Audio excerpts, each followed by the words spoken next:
Good evening. I call the Citizens Forum to order. We have two speakers tonight. You will be asked to come up to the podium, state your name and address for the record, and you will be given 3 minutes to speak. First, we have Kim Gentry. Evening, Mayor and Board of Aldermen. My name is Kim Gentry at 1047 Waldron Road. Mayor of Laverne, how would you achieve that? Transparency is an important goal, not just for the office of the mayor, but for the entire city.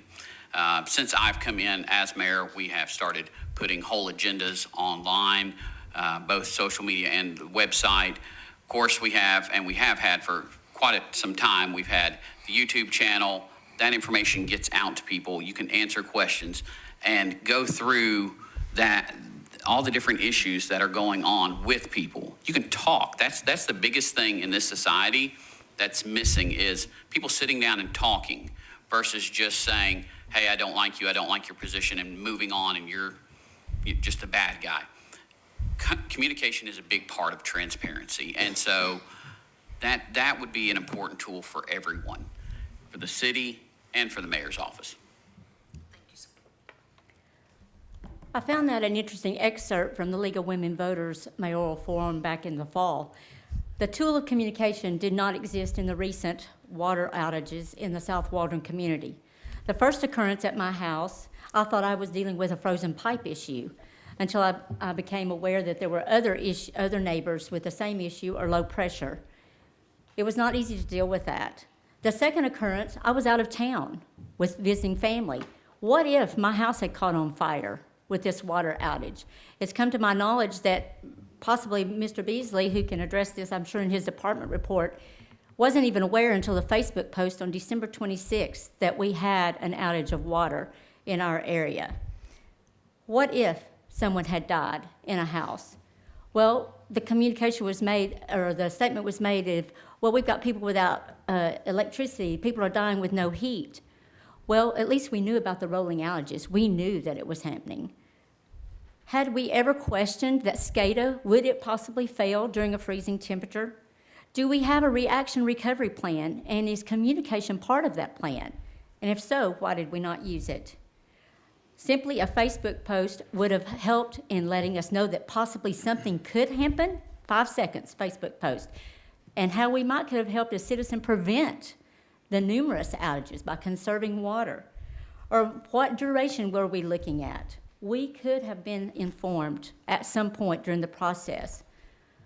Why weren't we? We've got great department leaders. Let them do their job outside of this boardroom, and let's let them communicate with the citizens. What if the NFL had not reacted and communicated properly Monday night? What if? Thank you. Next, we have Steve McGill. I'm Steve McGill, live at 177 Blair Road. On Christmas Eve, we returned home to discover we had no water. As challenging a week we had with extreme weather, it was not very surprising. I was so relieved when I found out it was area-wide and not my own pipes, since we had made it through the coldest days okay. I completely understood that any number of issues could have occurred.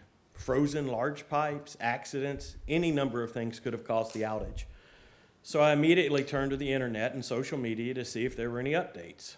Several neighbors had already reached out to the after-hours water department and were waiting to hear back. We heard rumors of an accident with a fire hydrant. We went to bed and hoped for the best. On Christmas Day, we had water, albeit with very low pressure. Again, no notices on the city website or announcements on social media. The rumor mill told us that the tank had drained during whatever was repaired, and trucks were supplementing refilling the water tank. But then we lost water again completely. The day after Christmas, at 1:25, the city first acknowledged an issue and attempted to explain the cause. Some of you have ridiculed neighbors for raising questions about how this was handled. You've said we should be ashamed of ourselves for raising questions while people died from cold weather and electricity outages. I'm not surprised. It's the typical response we expect from the majority of this board to blame anyone who questions your decisions. So allow me to explain my concerns. Was I angry I had no water? Not at all. It was completely understandable. Was it an inconvenience? Yes. Was it life-threatening? Not to me or my family. Was my home at risk? Turns out it was, since the fire department didn't even know we had no water in this area until it was posted on social media.